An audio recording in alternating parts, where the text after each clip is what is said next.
Do or die for Black Dragons. A spot in Atlanta is up for grabs, as there is still one more team from Brazil to send to represent the region at the Atlanta Major coming next month. Question is, will one of these two teams be that representative? Right now, after map number 1, KJeyd Stars Academy prevailed on Skyscraper 7-4 and made it look relatively easy. Black Dragons did not put up anywhere near the fight that either you or I were expecting. However, as the operator bands roll in, Nick, we now go to Black Dragons map of Chalet. This should be familiar and comfortable ground for them. If they fail here, that's it. They are out. There is no lower bracket. You are done. KJeyd Stars Academy would move on, and they would continue to fight for their lives. They play the winner of E1 and Miners GG. What are your expectations for this match? I mean, Chalet plays out very differently than that of Skyscraper, so I mean, from the get-go, I just expect more from Black Dragons, because if KJeyd Stars Academy are as comfortable in Chalet as they are on Skyscraper, then it's not gonna be like a close match. It could be like another like 7-3, 7-4 for them. So it's up to Black Dragons right now to like really show up, prove that Skyscraper was a bad map for them. It historically has been. It's not really their usual preferred area to go to. But that's the thing about, LCQs, or when you make it to the major, when you make it to invitationals, you're supposed to be hiding stuff throughout the stage that you can bring out when it really matters, or to surprise enemies or catch them off guard. Maybe Black Dragons have been practicing Skyscraper and thought it was decent in scrims in practice, and then they were like, okay, we can play an LCQ, and then they lose 4-7. Chalet is, more their normal turf. We'll see what they can do, though, with the operator bands on your screen currently. It's Black Dragons banning out the Lion and the Asami, and KJeyd Stars Academy banning out the Monty and the Mira. So, once again, Valkyrie will be on the board, as will the Solid, so intel here can very much be played around. Chalet, a lot of soft destruction, lots of things you can do with the C4s vertically to assist the roamers. That's what we see right now. It's a basement defense to start things off, but we see 3 defenders on the top floor, on the first floor, roaming, reinforcements, mute jammers. This is not an unusual setup. This does tend to happen more and more commonly as the side itself is rather weak. But it is one of those rounds where if you're not comfortable at roaming, it can be a very difficult one to do it at. KJeyd Stars Academy trying to get the wall opened up first. We know that there's a band on the board. They too know this. Trying to trick around it, gain the intel. Gonna toss in a nade possibly, or not even. Nope, just go for it. They had a drone. Hash had the intel. They rush to the site. There's no one here. Hello? Well, I guess the Academy has learned quite a lot from the main team. And look at that. It's all theirs. Ask is the closest to it. Why is Arthur not getting the diffuser down? Don't squander the window of opportunity that's presented itself to you. Atch strikes first, dueled by Live, successfully so. Diffuser not going down, though. Arthur dies, and look at this. Black Dragons excellently rebuffing them. Now it's Gudo to fall, and Mitrix is the last one left. He's making some serious noise. Gudo might be retrievable as well. The question is, where is Loira? Gudo will continue to crawl in that direction. The Valkyrie on the board, so a black eye cam could be providing intel inside of the site. Mitrix now walking up as there goes the Nitro cell, the blood trail revealing itself. Mitrix knows. Gudo bleeds out, and now it will be a duel between Loira and Mitrix. Mitrix repositioning. Oh, not on! And he wins it. That was a close one, and it shouldn't have been anywhere near that close. You could have the diffuser down in the first 7 seconds if you were KJeyd Stars. But it's like that quote from The Dark Knight. It says, I'm just a dog chasing cars. I don't know what I'd do if I ever actually caught one.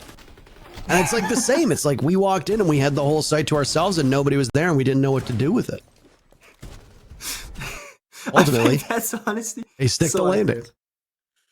I mean, it looked like it was so convincing, right? They were right in, you're thinking, they can plant anywhere they would like to. And they were just baffled. They're like, where are the enemies? There's no rotate on site. There's no barbarian, nothing stopping us. And it frankly looked like they thought maybe they had fooled themselves. And the bomb site, in fact, was not in the basement. But they get things done. And it should have been a clean round. I honestly think that when I saw that play out, it was practically going to be like a flawless victory. Comes down to a beautiful 1-1, 1-1 rather. and she gambles it all, wins the game. And again, when you watch one Rookie Star Academy coming into LCQ, or through CL either or, and then just setting the pace. They on the opening round, they see the roam, they see the setup is so huge in the top floor. They go, what is actually stopping us from just rushing in the breach? And they had a pre-placed drone from Hash inside connector. They knew Bender wasn't triggering. They knew there was nobody being close. So why wouldn't they go for it? It again comes down to intel. Solus is open, not being played round number 1, not being played round number 2, and Hash gets the opening kill. Black Dragons, they struggle on Skyscraper, they just lost the clutch in that round, and they just lost the opening kill in round number 2. Obviously frustrated, no doubt. This is their map. You don't pick a map that is bad for you. You go to it because it's comfortable.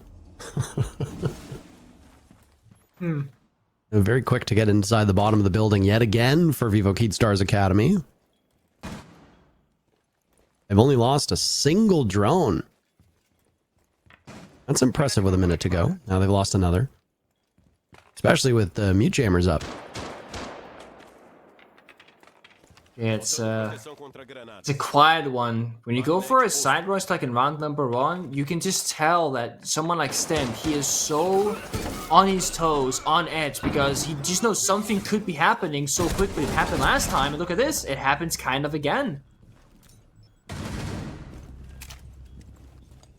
Lose stem. Out of nowhere.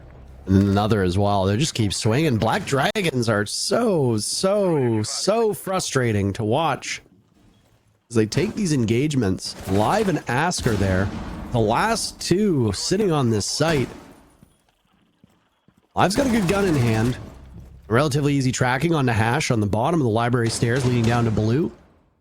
You can sit on this midway point, this landing between them. All the while allowing VKS Academy above to just set up shop. That's exactly what Mitrix will do. Lots of soft destruction at their disposal, with the Bucks still having plenty of ammo left in that skeleton key. Make the lives miserable of these last two defenders, one of whom Live was not close to the bomb site. He gets jumped upon. Now the last one left is Ask, and he's caught running away. VKS Academy, 2-0. And again, convincingly. Sure, again, the first round comes down to 1v1, but how they play it off. Second round, they get opening kill immediately with utility.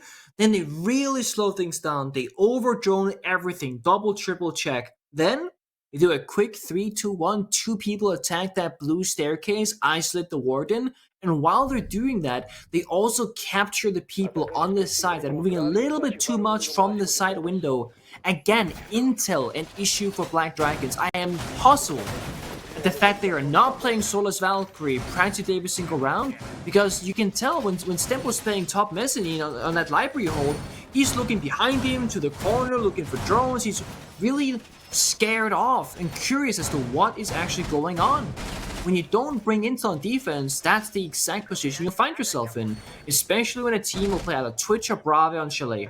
Skyscraper, most default cameras are not really giving you all that much intel that's necessarily pivotal to the round, but on Chalet, different story. The basement cam being shot early, the fireplace being shot the fireplace cam being shot early, or the blue cam being shot early. That is going to make a big difference in your intel and defense, because it watches multiple rotations. The blue cam watches the basement staircase, the first floor area towards bar, and top floor library. Fireplace watches the basement flank, the dining hallway flank, fireplace itself, top floor mezzanine. Like, one default cam watches 3 or 4 different avenues in this map. So seeing Bravo or Twitch in play makes a lot of sense. Okay, Black Dragons, they go in intel. They pick up the Valkyrie. What's the response from Keyd Academy? They play Brava and IQ to counter that intel as well. And with how the pace is going right now, it could be another like slow setup round for the Keyd Academy. Use the Flores drone, use the IQ scanner, peel back that utility, destroy it, and then hit that mini execute where they get the kills. Black Dragons can't seem to find an approach in these rounds. They're mostly sitting still waiting for things to happen, but every time something then happens, it goes against Black Dragons.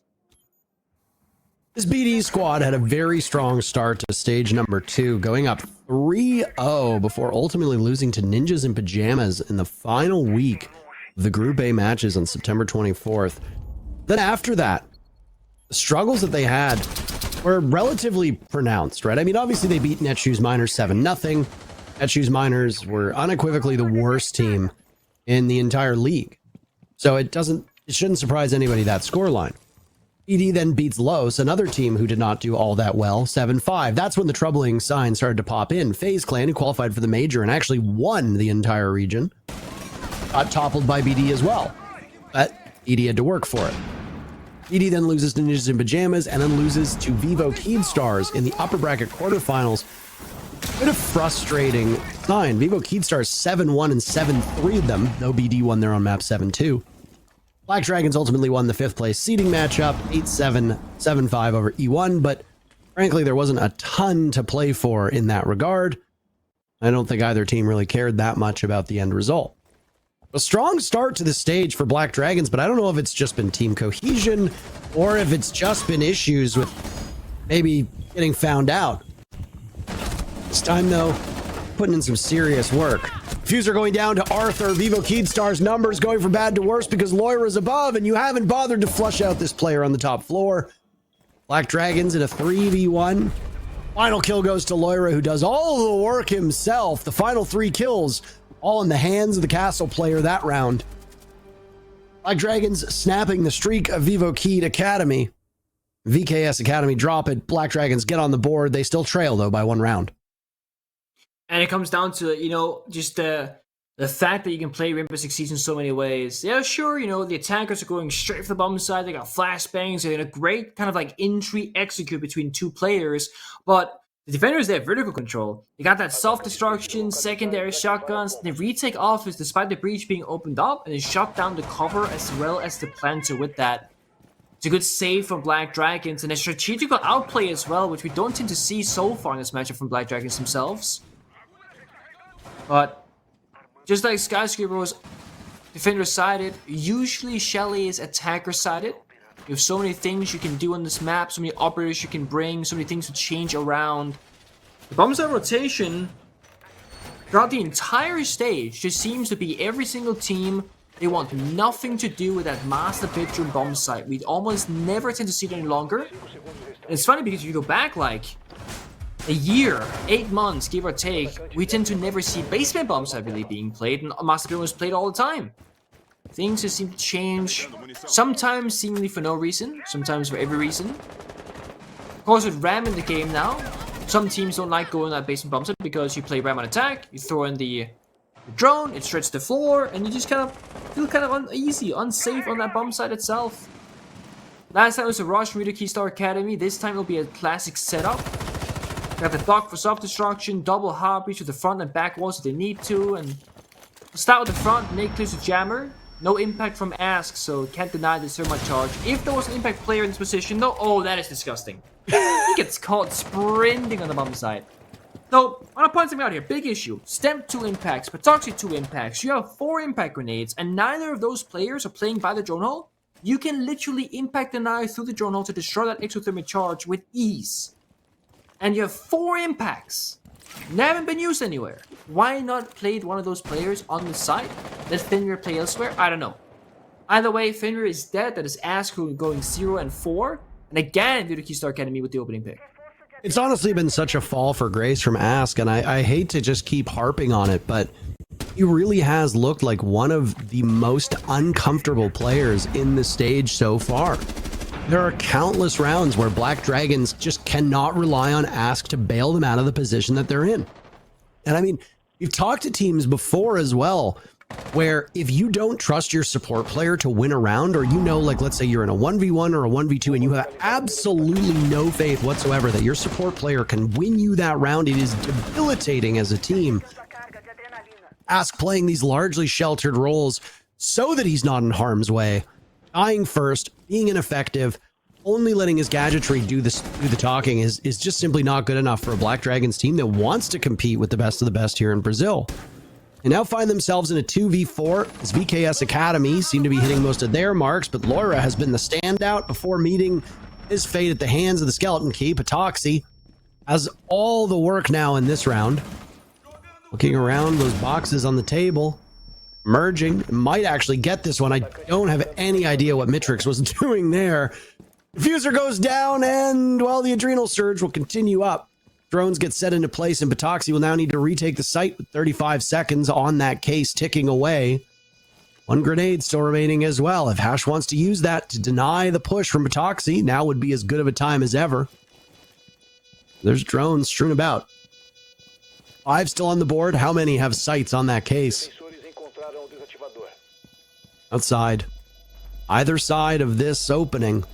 Toxie will have to hop onto the diffuser and try to bait one of them out, but he gets spotted on drone. The jig might be up. Tries to outduel Arthur, can't do it. A valiant effort from Patoxy, but just... You got to emerge from the garage, the panel open, and there's somebody on either side of it. There's just no way you're going to win that engagement. Not in a million attempts. VKS Academy up 3-1.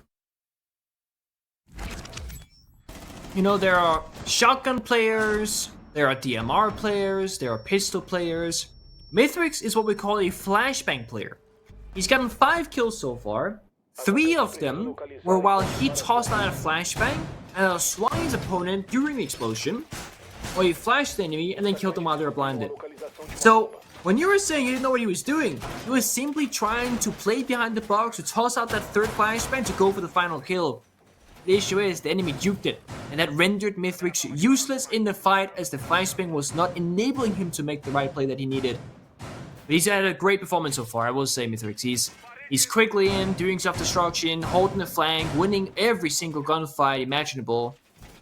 With the shotgun half the time, the AR the other half. The skeleton key being so effective in these rounds for him. Black Dragons just, that basement bomb side, really not theirs for the taking. The only disappointing part right now is just that there are so many individual 1 versus 1 gunfights. I feel like Black Dragons don't necessarily have to choose to take. Okay, Ash died to a spray down when the breach got open. That's simply just unfortunate. But then we see 2 other players, Laura being one of them, just kind of swing a door in like a 4 versus 5. It's like, okay, are you that desperate to make it a 4v4? Do you really need to go for those kills? And then, okay, now we see Live getting injured. He goes to the... I mean, you get it, yeah, fair but... enough. But imagine he jumps out and dies, right? He doesn't know there's a cover. He's just assuming that there isn't. It could have been a terrible play, but instead it works out, thankfully, for him and his team. But it just looks like to me like Black Dragons are, like, desperate for these very few kills. They just really want them. They don't always need to go for them. That's a big opening pick. You get a lot of value from that Twitch drone when you look at what's available. Mute jammers, magnets, ADSs, observation blockers, bulletproof cameras. Pretty much everything being brought from Black Dragons except for a couple things, deployable shields, impacts, and then the Warden, of course, can easily be countered by Twitch. You've got a backup, though. You've got Rotero drones, though they will function differently with the Flores having 2 still in pocket. Lack of Capital for VKS Academy could be just too much for them to overcome. You look at the position of Lawyer inside a library playing behind that observation blocker. Very common spot with magnets and ADS is situated. If you nade from below, you can get the kill. If not, you're in trouble. Stamp out duels, Mitrix. Just a little over a minute to go. Black Dragons putting on one of the better performances so far here on their own map. Good night. They're locked out. 1 man left is Arthur. He gets a kill, but again, he's got to fight 4 more enemies. The flank is great. The flank is covered somehow. With 50 seconds left and 3 foes still in front of him, they've fallen off. They're playing the side itself with those crossfires, most likely. It's a challenging one. I mean, 2 kills to stat pad, but ultimately might not change the result of this round. No information. At points. I'm shooting the gadgets, I guess. I guess that's the play here.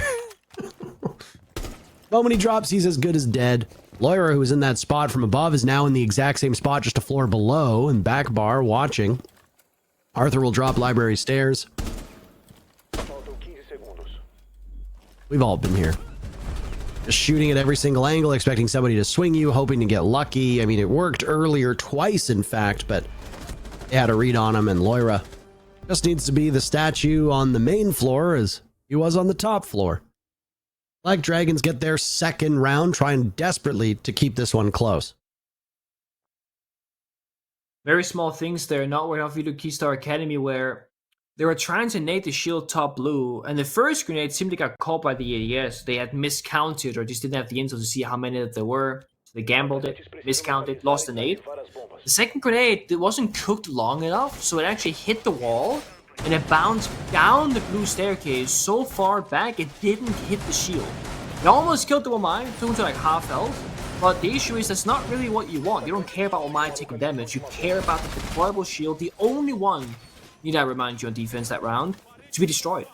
So they spent all the utility, besides the two terror drones, to try and get the shield. Didn't work out, and that's just one of those small things where all of a sudden that round becomes like a 50% win chance to like a 30% win chance for the attackers, just because of a small nade hiccup or lack of correct utility clip, if you want to put it like that. Intel being brought out many times over from Black Dragons, and talk about players having a bad game and you can play Monty on attack. Well, maybe Asker's doing something similar, playing Maestro on defense. Very high value drone usage here on the Maestro cameras, those bubbles. Can't deny the plan, of course shoot the drones if there are any within range. You can play primary, secondary shotgun for soft destruction. You might as well, if you ask, having a bad game in the kill department, become like the super support player. I don't think that's a bad way to go about it. I think that's just doing the most you can with your given situation. Just sit on cams. Likewise, Mithrix off the block onto IQ, Flash 3 from Ibana onto the Brava to combat and counter some of these operators, and they already hacked one bubble. This feels bad. You gotta, oh, he's looking up, he can't punch it, he doesn't have impact grenades either. Let's look, Patoxy has impacts, so if Wamai runs all the way to side, he could get it, but look at this. Flash 3's gonna look at the second bubble in the meantime. Oh, I hate to see it. Hate to see it. Astus really is having a bad time right now. Yeah. I hate to constantly reference a player, but I genuinely wonder, and you have to wonder, what other things are brought to the table by a player who is routinely only getting like a kill or two or maybe three a match. And it's not even the kills they get. It's the fact that it's like, if you watch Black Dragons play, it's very easy to see the mistakes that Ask is committing. Like I said, it's been a fall from grace for somebody who was so highly coveted. He's a former Team Liquid player. You know, he was, a lot of people saw him as being part of the answer to that TL squad. Obviously, circumstances made it so that he wasn't. He's in a good position to redeem himself, though. He's the only guy on the side itself, inside a kitchen, with a long line of sight. See a member flanking blue stair, see them playing Solarium, and 3 members up top floor. It's a widespread defense here for Black Dragons. The plant is possible, but getting in here safely could be a dangerous task. There's the first pick coming in from VKS Academy, answered back by Black Dragons. Now Arthur under fire as Black Dragons scramble to gain the advantage. Doing a mighty fine job of it. Trading back and forth as Gudo now joins. Black Dragons in a 3v3, Hash asserting himself, a significantly better game on Chalet than what we saw on Skyscraper, and he knows there's one on the flank, but struggles to hit onto Loira. Now it's Arthur in a 1v2, knows one's inside a lobby, the other somewhere over by Trophy. The silhouette shows the other side for Arthur, who will walk right into the Wamai, and Patoxy ties us up, 3-3. Just as we saw in map number 1, neither of these teams particularly able to just put some distance between each other. But because this is Black Dragon's map and they had to start on defense, I imagine they will take off in the second half. Or at least, that's what conventional wisdom would suggest. 3-3 the first half. Immediately for defense, BKS Academy will go to Bar Gaming. I honestly think KJeyd Academy, they misplayed both of those kitchen attacks. I think Arthur is simply just not even trying to get the plant down.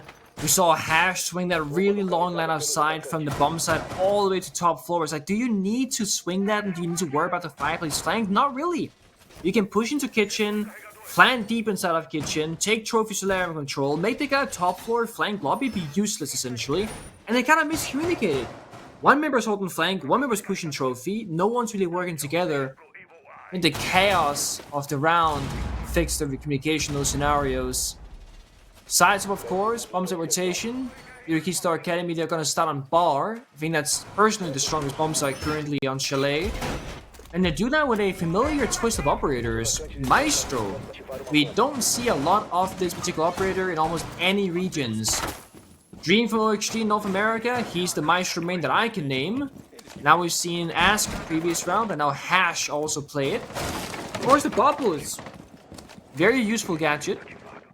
The weapon, the LMG on defense, 80 bullets to go, and spray down an entire army of enemies if you need to. So in the right hands, it makes sense. And if Hash plays Fink LMG in attack, why not play Maestro LMG in defense? I mean, potato, potato. Yep. I think the rise of Maestro comes from in terms of pick rate. Pick rate is a bit rough. When I see the approach and the attack, Black Dragons, they need a plan. They need a clear direction right now. You see this, like, Laura is very fiddly with the drone, Live is rotating. Seems like they spawn on the wrong side of the map what they want to do, but they are being proactive. Stuff is happening on the library side.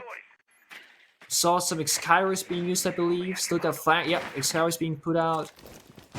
First bit of action, but you see this. There's a player hiding, I believe, inside of office. Yep, Mithrix on the Solace. He's gone unnoticed so far. So Hash on Maestro is there to just bait it out.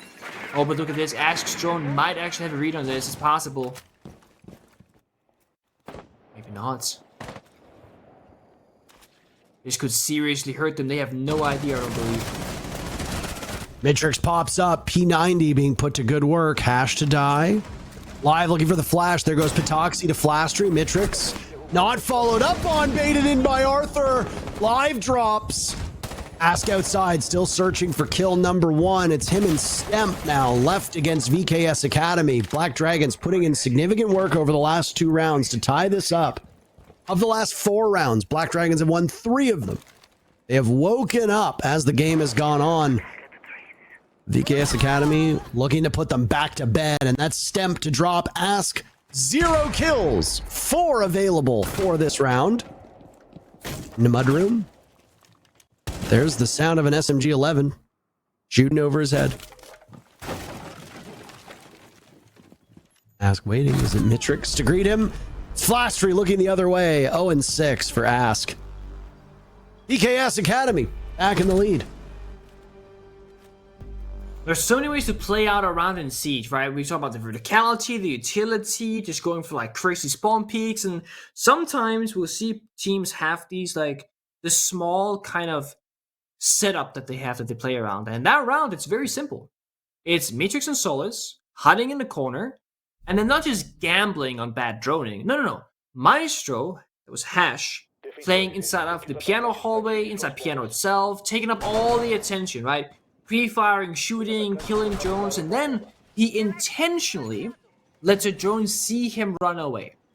And when that happens, the drone has no reason to recheck the corners, because it was just Maestro there, right? We never saw a Solace. Whereas if the Maestro kills all the drones, then they gotta check everything, because, oh, what if Maestro's hiding in office? What if Maestro's hiding in piano?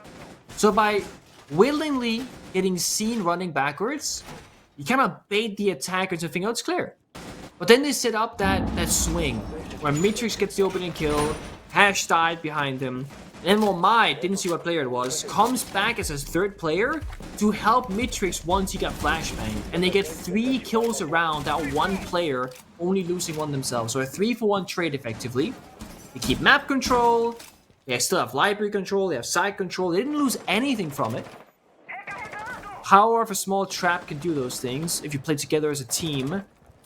Speaking of grenades being shuffled around from Ayana onto Gridlock and Finka, Tshanga, first pick today so far, by my count. His LMG, the DP27 or whichever, has gotten a damage increase. It does like 60 damage, I believe, now per bullet, which in other words, it hurts like a truck. It's the highest damage per bullet gun. That's not a DMR or a bolt action sniper in the entire game. So do what you will with that information, but in other words, it melts people. It's 2 shots to kill. And honestly, the low rate of fire, not really a huge factor, I think. I would like to live in a world where Tachanka is viable at this level. I don't think we do live in that world as of right now, but... I mean, I think the issue with Tachanka is that unlike Smoke, you need to know like actual good lineups. And we always know that that's not been the Siege player's biggest strength, you know? Nade lineups, Smoke lineups, C4 lineups, they're pretty rare to come by. They're not that commonly used. If you were to learn some crazy lineups, which do exist in Tachanka, I do think it's playable, but it requires a lot of effort in custom games. But yeah, not the case. Matrix to die first, live, securing that kill. Rare Ash that we see on the board, but it's not her gun that gets the kill. It's live on Ram. Now gets full TCSG slug to the chest. Survives and will continue to walk. Stemp attempting to get himself back up as Loira gets a pick, but Stemp dies. Flashtree gone as well. Black Dragons with the numbers advantage, but look at that. The damage being put to good use. Hash absolutely shredding Loira. Now looking for more, and the wall just continues to fall away. Punch through like a wet paper bag. The 3v3 with just a little over a minute to go. Still some drone and discovery work as Gudo's getting good intel. Gudo really picked things up on Skyscraper, but has had a slow start here on Chalet. It could be a very pivotal part of this defense as he now continues his way up the library stairs, and nice pre-fire onto Patoxy. Live to die on the stairs. VKS Academy looking for round number 5. Ask will need to be the one to get a kill. He's 0-6. 0-7 possible. And it's probable. 0-7 for Ask. Arthur saves the round at the last minute for his team as Ask walks in. Saves the round is maybe a bit dramatic. It was probably over. Black Dragons will call their timeout. Yeah. There's a really good meme. I'm not sure it's broadcast friendly, so I'm not gonna use it, but it's very applicable to this situation of Ask right now. The short end of the stick basically is that, you know, certain people, they can beat you, but Ask, he can't beat anybody. He's 0-7. And it really is a matter of playing 4v5 right now. And I know you said that you hate to say it. I, as a former player, I hate to say it because there's, of course, so many factors to a round, to an outcome, to why you're 0-7. And in a lot of these rounds, Ask ends up playing last man alive, 1 versus 3, 1 versus 4, etc. He's not really put in a winnable position. Now, let's say Ask got an occasional exit kill. So in that round that we just witnessed, 1v3, let's say he kills one player and then dies. Let's say he does that 3 rounds in a row. He's almost at least 3-7, which looks a lot better on the scoreboard. And it makes it less likely for us to talk about it because you don't recall how every single round happened when you're at the end, of course. Not always, at least. But the matter of fact is, Ash just hasn't gotten those 60 kills, so he looks like he's done nothing. But he is spending the majority of the round on drones, of course. He's breaching the walls open up. And we have to assume, because it would be foul not to, he's making valuable calls to his teammates when he's doing that drone work, when he's doing the supportive work, because if he isn't, that's not good. But the reality simply is that on attack, that's something that can happen, but on defense, there is no real support play any longer. How often do we see smoke players, the anchor player, get like a 2k, get the opening kill, shut down a potential side rush, get an exit kill, get a C4 utility kill? It happens all the time. I'd argue on defense, more often not, the anchor players are the most consistent players because you're playing on favorable positions. That's Ask. So I think if anything, it's Ask's defensive side we gotta critique him for, more so than that of the attack. But this is a story of both sides. Hitching defense downstairs, Captain Chaps, castle barricades, that stronghold top floor. And then we see a glass with frag grenades come out from Loira. There's spiciness in this round. And we spoke about this earlier where you can play frag grenades on the glass, but then you have to supplement the smoke grenades, typically on thermite elsewhere, to enable the gadget that can see through smokes. So that's what they're doing. Loira gets a second set of grenades instead of playing, Gridlock or Stitch or whatever. Ask on thermite plays the smoke grenades to enable the glass later on, and they get everything they want. But the only issue now for Black Dragons is every single member right now is so important to them. Whoever dies on attack is either a valuable gadget, grenades, or flashbangs or self-destruction. They kind of want all 5 members alive when they get to the bomb site. That's why they're taking it very cautiously. At the very least, they need thermite, smoke, alive to execute. Half done has already been burnt away. Nothing's really happened. Drones going out, not even dying. If Black Dragons get to the bomb site with just 20 seconds left, they'll be happy with that.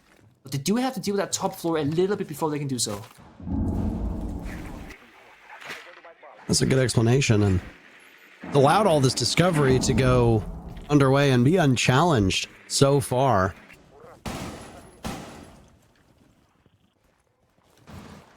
Very curious as to what Loira does as the Glaz. VKS Academy looking for their 6th round. They start by eliminating Live. All blows open, and look at this.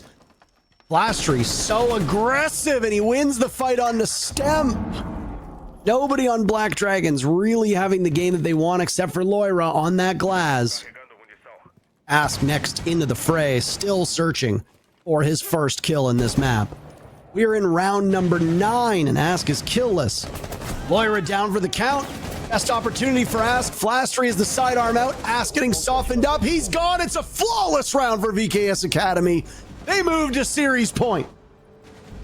And the confidence in that round as well. Flastry making that play, you're thinking, there's no way anybody will do that, right? And you're right, no one tends to do it. But when you have the confidence, when you got that workflow right now where like the problem solving is just there, when you feel like every peek you take, every decision that you make always works out in your favor, that's what Vito Keystar Academy right now they're going through, where they are just working together as a team. There's always a layer to this. One guy swings, okay, sure enough, but there's always a follow-up. There's a crossfire. There's a second level at work that even if step A doesn't work out, step B ensures a decent outcome at least for them.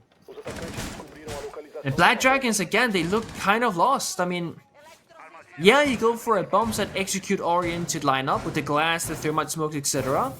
But if you have this very consistent habit of not really making it to the bomb site, I think you should play for the early game here. I think if you're Black Dragon, you should play like Grenade, Soft Breach, maybe like a Dokkaebi or a Jackal or some sort of isolation tool to deal with the roamers. I think Monty would be great, but Vito Keystar Academy, they banned it, smartly enough. This is really hard to play in this map. And try and take those early picks.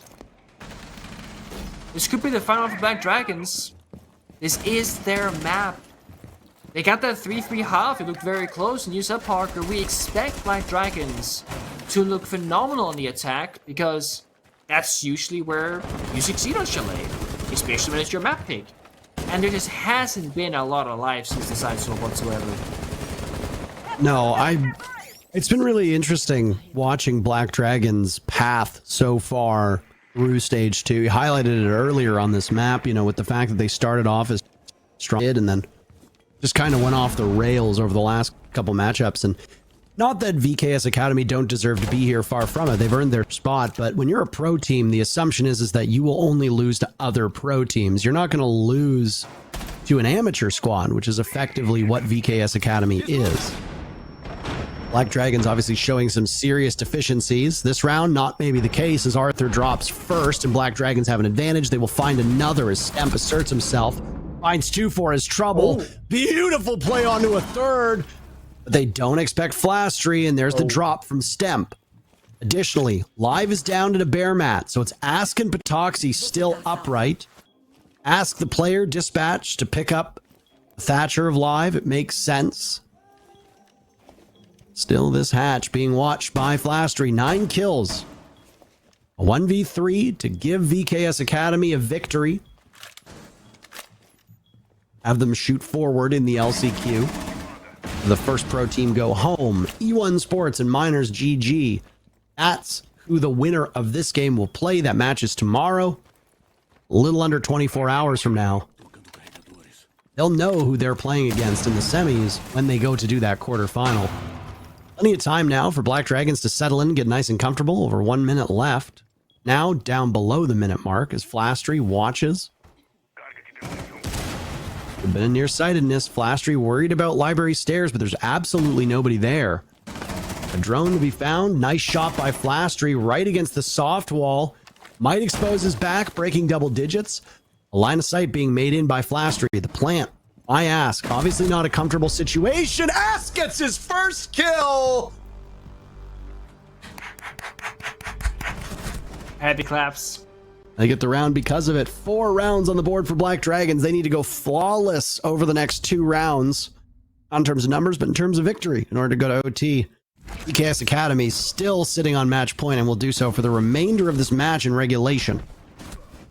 I was honestly holding my breath in that 1 versus 2. It was super tense because the back and forth, forcing Ask off the plant and the wall back onto Patoxy as well. Ask had full HP, but he was 0-8 in that round. Last person alive was Statue with 20 health. He was injured in the frostbite earlier. So 1 bullet destroys the planter, and then you're up against Ask, who doesn't have a kill to his name. It looked like it was so winnable, and it really was. But Ask is on the board.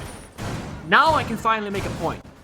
You can look at the scoreboard right now. Patoxy 6-8, Ask 1-8. What's the difference? Well, Ask has single-handedly won a match point round to keep his team in it. It is single or kill. Patoxy, he's just got 6 kills. Value in numbers, not always. Context in numbers, always valuable, of course. But this doesn't tell the full story. It comes down to the wire and what would have been, or should have been, sorry, a very one-sided round. Black Dragons were up 4 versus 1. Flasher got 1 kill, Frostbite injured the other. All of a sudden, it's a stalemate where nothing really happens for a while. Then the game continued. Not how chess typically goes, but this is the exception.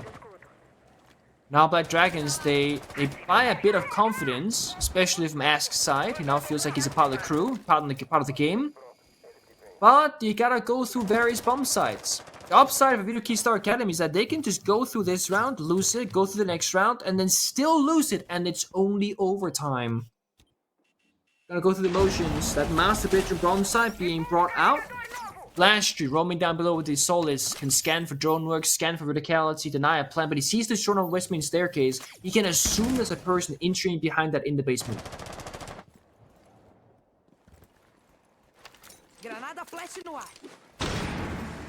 They've got to imagine just the pressure that Black Dragons are feeling right now. They used their timeout 3 rounds ago. At this point, down goes Loira. That's a worrying sign. Your best player and your Finka. Live will follow, and VKS Academy might have just done it. There's still plenty of round to play out. Over half of the round still remains. But that is a troubling spot for Black Dragons to find themselves in so quickly. Yeah. I mean, and the Solace getting so much intel where the droner is, where the drone itself is, and also usually if you see a drone, there's a player behind it. Hash and Flash has a good read on the situation, but they don't get the timing right on it. Oh, they at least answer back. Stemp picking off Flastry. If Stemp starts to heat up, it can potentially swing things in favor of Black Dragons. They've lost Ask. There's a nade that goes out just over the head of Stemp, who will continue to push up library stairs. If Stemp falls, that's got to be it. I don't know if Patoxy has the gumption to win a 1v4. No hard breach remaining as Ask had died, and that wall leading into office is still reinforced. Patoxy just killing time. A clock does not work in Black Dragon's favor. VKS Academy, it's their greatest ally at the moment. Patoxy creeping up. Shotgun out. There goes Stemp. Patoxy ended by Arthur, and with it, Black Dragons are done. KJeyd Academy, they move on to the LCQ semi-final. There's accounts to Black Dragons. KJeyd main roster could beat them, so can the Academy team. The internal scrims